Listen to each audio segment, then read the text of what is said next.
es que mueve, se refiere a las piernas, las articulaciones. Sí, por supuesto, eso lo entendí. Mueve las personas, muévete. Sí. Le damos la bienvenida a Celia del Palacio. Celia, ¿cómo estás? Buenas tardes. ¿Qué tal? Hola, muy bien, pues muy contenta de estar aquí otra vez con ustedes. Y tenemos otro invitado de lujo. Nuestro invitado de hoy del ciclo de conferencias Violencia y Medios de Comunicación, que es nuestro querido amigo Darwin Franco de la Universidad de Guadalajara. ITESO. ¿Qué tal? Muy buenas tardes. Un placer estar aquí con ustedes. Que también el ITESO es una gran escuela, ¿no? Sí. Ahí andamos nosotros trabajando para generar como extrañamientos en los chicos para que puedan ellos también pensar y hacerse también como corresponsables de lo que tenemos que hacer todas y todos alrededor de la violencia. Ese tema que tú platicaste el día de hoy es muy importante también en las víctimas y los medios de comunicación. Sí, en el caso de manera particular, yo a la vez de que trabajo como académico, trabajo como periodista independiente y tiene ya poco más de 5 años que he trabajado de mano de los colectivos de familiares de desaparecidos. Y yo creo que es bien importante que los medios reflexionemos la manera en cómo estamos representando, digamos, a las desapariciones y los desaparecidos en los medios de comunicación. Es decir, si nosotros estamos criminalizándolos, los estamos estigmatizando, estamos minimizando el problema, o a su vez, que también puede darse de manera positiva, estamos generando canales de solidaridad para que nosotros podamos acercarnos a las familias, podamos apoyar sus exigencias y sobre todo sus búsquedas. Que no es fácil tratarlo en los medios de comunicación.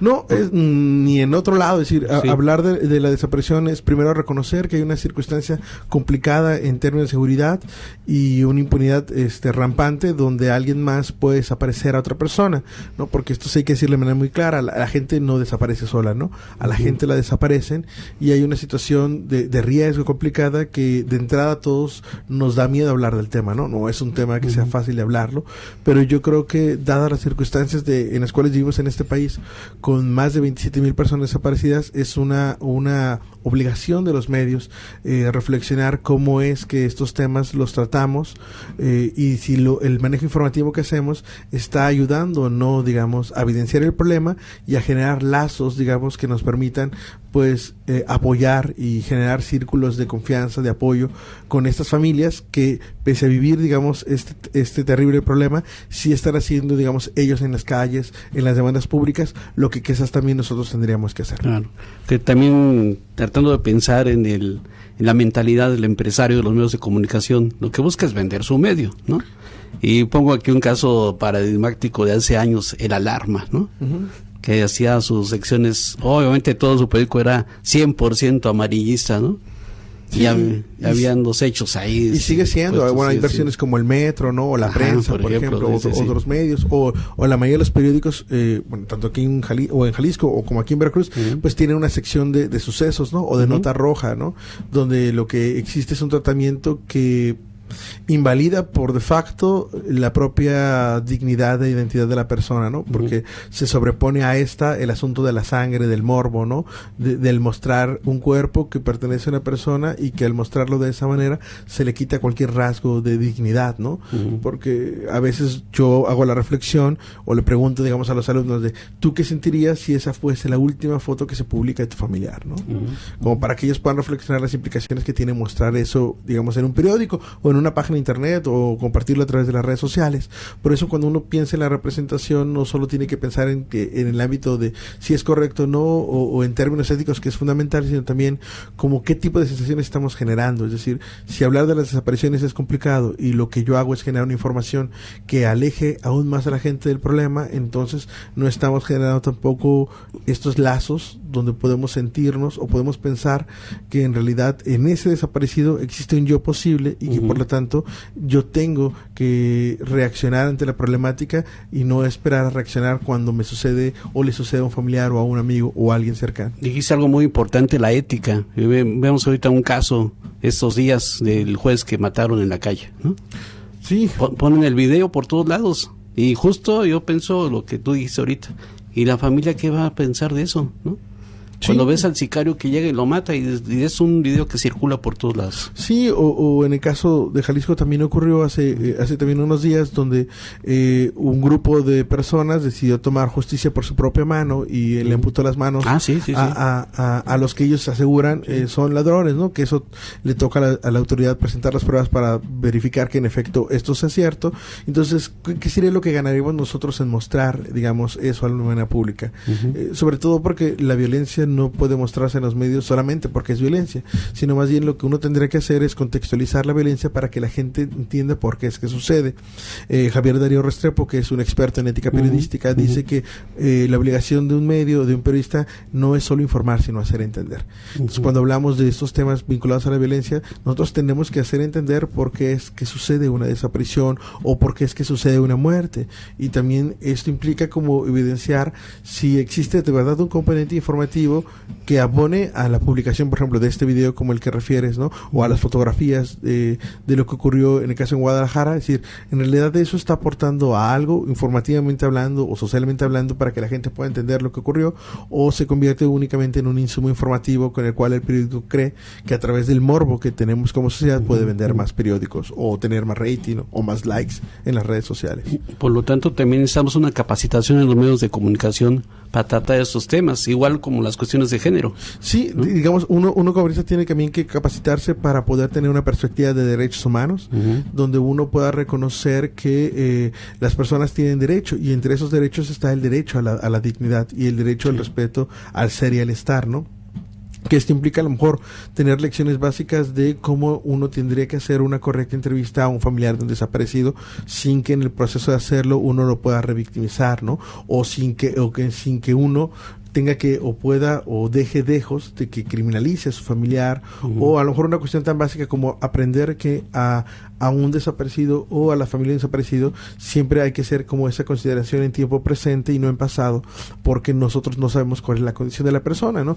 Y apostando a que la búsqueda de los familiares siempre es en vida, tenemos que también ser solidarios con ese proceso y no suponer una muerte de la cual nosotros no tenemos ningún tipo de constancia. O como sucede como nosotros como consumidores de medios nos regodeamos en el morbo, ¿no? Sí, y también eso no contribuye a que creemos, o que pensemos que en realidad esto nos compete. Hay algo que a mí me parece muy fundamental cuando los familiares desaparecidos hablan que los desaparecidos nos faltan a todos, y yo creo que los que nos hace falta a los medios es llevar ese mensaje para que entonces todos nos preocupemos por todos los que no han logrado regresar a casa. ¿Qué impacto hubo en tu público? Pues al principio, no, lo que pasa es que particularmente es un tema difícil, ¿no? O sea, yo creo que lo fundamental es, y agradezco como a Celia que se abran esos espacios para hablar de esos temas, porque son temas de los cuales todos a lo mejor tenemos ganas de hablar, pero no nos vamos a hablar, ¿no? Y entonces, pues sí, la idea, la intención era también que la charla los incomodara para que ellos pudieran reflexionar sobre qué es lo que les toca hacer, de dónde están. Sobre todo porque creo que uno tiene una corresponsabilidad con el tiempo que vive. Y vivimos un tiempo de 10 años ya de una afronta contra el crimen organizado que dejaron muchas víctimas, y creo que nosotros tenemos una corresponsabilidad desde los micrófonos, la academia, en cómo le estamos haciendo para generar otra vez vínculos, porque finalmente tanto víctimas como victimarios forman parte de nuestra sociedad, y a nosotros nos compete también saber cómo hacerle para generar y cambiar la representación, los discursos, las narrativas que construimos alrededor de la violencia. ¿Hay algún medio de comunicación o medios de comunicación actuales que tú consideres que tratan bien el tema? Yo creo que hay afortunadamente existen muchos medios, y sobre todo también muchos periodistas independientes que trabajan bajo una perspectiva, digamos, de derechos humanos. Yo podría, por ejemplo, mencionar un colectivo que integra muchos periodistas independientes, que es la Red de Periodistas de a Pie, que ellos tienen dos proyectos: A Pie de Página, que trata temas, digamos, de violencia, y el otro es En el Camino, que son temas de migración. Asimismo, yo podría mencionar como algunos otros periodistas como Daniela Arrea, Daniela Pastrana, Marcela Turati, o algunos otros que también están colocados de manera como freelance en algunos medios que trabajan el tema, o podemos hablar del mismo trabajo también sensible que hacen en Animal Político, en Sin Embargo, ¿no? O en la agencia ABC, ¿no? De aquí el propio Veracruz. Afortunadamente hay muchos lados donde los periodistas están trabajando de manera más sensible. Me gustaría decir que esto mismo sucede en los grandes medios, ¿no? O en estos medios nacionales, como, no sé, Televisa, TV Azteca, pero bueno, lamentablemente ahí no se da este manejo porque se prefiere esta espectacularización o este asunto de mostrar a la persona como indefensa, llorosa frente a las cámaras, porque consideran que eso le da dramatismo a la información y por lo tanto genera como mayor rating, ¿no? Ahí, lamentablemente, en esos medios donde tendría que reinar esta ética, no funciona como tal, y es lamentable porque son los medios que le llegan a la mayor parte de la población, pero afortunadamente hay otras posibilidades, y lo más importante aún es que todos estos colectivos de familiares de víctimas, ellos han empezado a crear sus propios mensajes para que ellos se puedan representar a sí mismos con la dignidad y la valentía que todos y todas tienen. La información como melodrama que acaba siendo un capítulo de La Rosa de Guadalupe, ¿no? Exactamente, y de eso justamente se hablaba en la charla, como una problemática tan seria como esta se acaba reduciendo a una ficción donde todo se reduce a una solución religiosa que inhibe la participación ciudadana en el espacio público, que es justamente todo lo contrario a lo que hacen las madres de los desaparecidos cuando toman, por ejemplo, la Plaza Lerdo o toman la Plaza Central en Guadalajara, justamente para posicionarse y para que las vean y para que los demás sepan que aquí hay personas desaparecidas y que a todos de alguna u otra manera nos compete también su búsqueda. Sí, yo recuerdo, por ejemplo, una fotografía impactante de Proceso, que también luego Proceso se pasa de tueste, ¿no? Sí, bueno, Proceso ha perdido mucho de lo que en su momento muchos admirábamos. Pero hubo una foto impactante que las de recordar, en esta reunión que iba a haber de señoras de la justicia en Veracruz, en Boca del Río, en el World Trade Center, y llenan de cadáveres la calle. Pero esa foto era precisamente para llamar la atención de qué está pasando, ¿no? Mientras que se reúnen los señores de la seguridad, les tiran cadáveres en la calle. Sí, y luego lo que uno no alcanza a entender es que también uno no puede hacer apología de la violencia, ni uno como medio puede ser un canal de comunicación para quien justamente busca ventilar un mensaje, digamos, de odio o un mensaje intimidatorio, ¿no? Y esto es bien importante porque esta perspectiva de derechos humanos se puede ver no solo en este tema de violencia, sino incluso se puede ver en otros temas, como cuando los propios medios fungieron como canales para posicionar un mensaje de odio o de violación a los derechos humanos, cuando se pedía como la restricción de los derechos a las personas que tienen una preferencia sexual distinta, ¿no? Como lo que ocurrió con el movimiento o el Frente Nacional con la Familia. Es decir, es un proceso donde todos nos tenemos que capacitar como para saber que cómo podemos trabajar periodística e informativamente hablando, de tal manera que siempre tengamos como en mente el respeto a los derechos humanos de todas las personas. Y esto incluye también, digamos, pensar en víctimas y victimarios, ¿no? En este mismo proceso, porque insisto, todos ellos forman parte de nuestro entorno y todos ellos salieron de este ámbito donde todos convivimos. Sí, luego la televisión sobre todo abona mucho a estas cuestiones del melodrama, ¿no? A veces usan a las entrevistas y usan a las víctimas y a las familias para hacer su nota amarillista. Sí, pero no abonan nada, como tú dices, ¿no? Porque la representación que ellos buscan es únicamente y exclusivamente como víctimas. Es decir, uno puede decir de manera muy, muy enfática que, en efecto, bajo los lineamientos jurídicos que tenemos en el país, hay una ley general de víctimas que les reconoce una serie de derechos, ¿no? Entonces, digamos, en términos jurídicos, quien es familiar de un desaparecido o el desaparecido mismo es una víctima, ¿no? En términos jurídicos. Pero la representación no puede quedarse solamente como en esta parte dolosa de una madre que desde luego siente el dolor de la ausencia de su hijo, y únicamente mostrarla frente a cámara como alguien que quizás se puede mostrar como incapaz de reaccionar, cuando todo lo contrario, estas madres, como por ejemplo aquí en Veracruz, son estas madres que están abriendo fosas, ¿no? Que están extrayendo bajo sus propios medios, digamos, estos restos óseos que alguien más decidió impunemente dejar en lotes baldíos, solecito, en construcciones, ¿no? Como lo hace Lucía, ¿no? De Los Ángeles, o como lo hace Araceli Salcedo. Es decir, varias de estas madres que son valientes y que están confrontando no solo al poder establecido, sino a estos otros poderes fácticos, y que son personas, y yo lo digo así sin empacho, son personas que se han vuelto defensores de derechos humanos y que finalmente están en la calle para evitar que nosotros que estamos aquí sentados o los que nos están escuchando desaparezcan, ¿no? Hasta ese es el calibre de la lucha que están enfrentando. Y arriesgando, además. Son verdaderas heroínas. Son unas guerreras, ¿no? Son incansables, porque finalmente a ellas lo que les moviliza es el amor inmenso que uno puede tener hacia su ser querido, ¿no? Eso las mueve, y eso tendría que movernos también a todos. Entonces, de conocer un libro de Monsiváis que se llama Los 1001 Velorios, que habla de, pues, obviamente de los muertos, de Alarma, Goyo Cárdenas y todo este tipo de personajes del crimen del siglo XX, pero ya es una novela rosa a comparación de lo que sucede hoy. Sí, bueno, lo que vivimos hoy vivimos en una barbarie donde yo a veces siempre creo que hemos tocado fondo, como lo que ocurrió en Jalisco. Me pareciera que eso es brutal, y luego resulta que viene otra cosa, y lo que tenemos que hacer desde los medios es cómo combatimos, por ejemplo, la naturalización de la violencia e incluso la justificación de la violencia, porque a muchas personas justificaban que esto le hubiera pasado a estos criminales por eso, porque eran criminales, ¿no? Como si por ese simple hecho uno no tuviera la posibilidad de resarcirse, ¿no? Que es una de las posibilidades que están dadas en un sistema de readaptación social, ¿no? Pensando en que este operara como tendría que operar.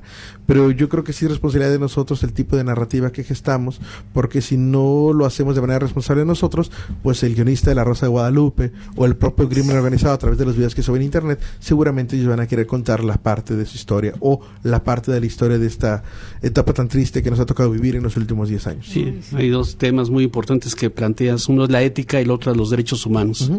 Sí, digamos, el periodista como funciona ATA, pues él sabe que tiene que estar comprometido con la verdad, y la verdad implica mostrar todas las aristas de un hecho. Entonces no podemos construir un trabajo que proponga como pugnar por los derechos humanos de las y los desaparecidos y sus familiares cuando solo construimos información a partir de la visión gubernamental, ¿no?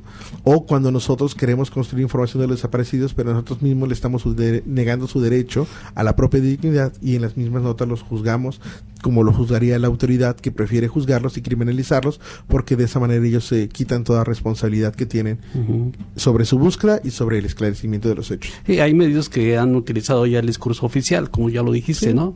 Se la buscaron, eran culpables, estaban metidos se fue con el novio, ¿no? Sí. O la famosa verdad histórica en el caso de Ayotzinapa. Es decir, sí, la mayoría de los medios compra la versión oficial porque son incapaces, digamos, de pensar también que estamos hablando de personas, ¿no? No de números.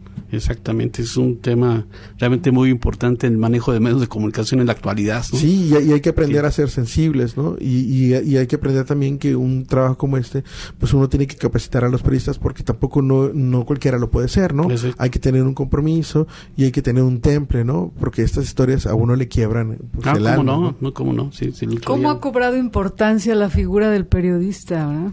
Actualmente? Sí, y yo creo que siempre la ha tenido, y uno como periodista también tiene que tener bien claro cuáles son como los límites de esa acción, es decir, saber identificar que uno tampoco desde el periodismo puede generarle falsas expectativas a los familiares, ¿no? De desaparecidos, porque per se un texto, un reportaje no regresa al familiar, pero sí permite visibilizar y sensibilizar, ¿no?